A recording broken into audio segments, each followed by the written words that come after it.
सुप्रभात सांग मैंने आम मंदिर में पहुंचु पहुंचु सूर्य पूजा ऑलरेडी स्टार्ट हो गलानी। आज राति भी प्रिपेरेशन पूरा जोरसोर रे भी स्टार्ट हो गलानी। कारण तो आपण मैंने जानी भी सारे तेबे कि मु आपण मानकु कहि देउची आज बक्रेश्वर महादेव मंदिर यज्ञर लास्ट दिन। चलतु अधिक विलंब न करी सूर्य पूजा रे भाग नेबा।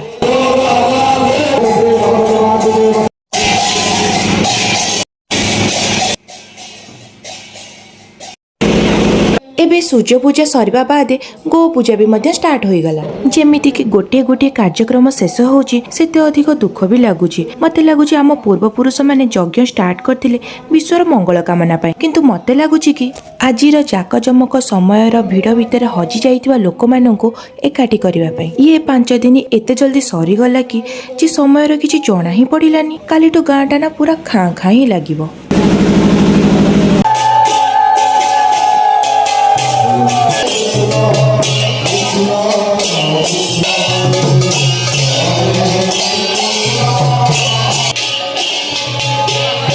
देव नाचर एते बोल जे से कहा को बाट ही छाड़ुनी। बड़ा बाबा जिते डाकिले से काई कहा कथा शुणुची।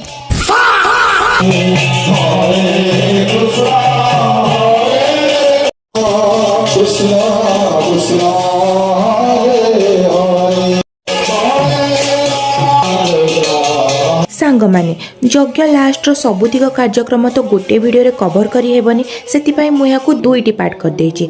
तो पूर्णाहुति बेलर वीडियोटी को आपण माने काली देखि परिबे।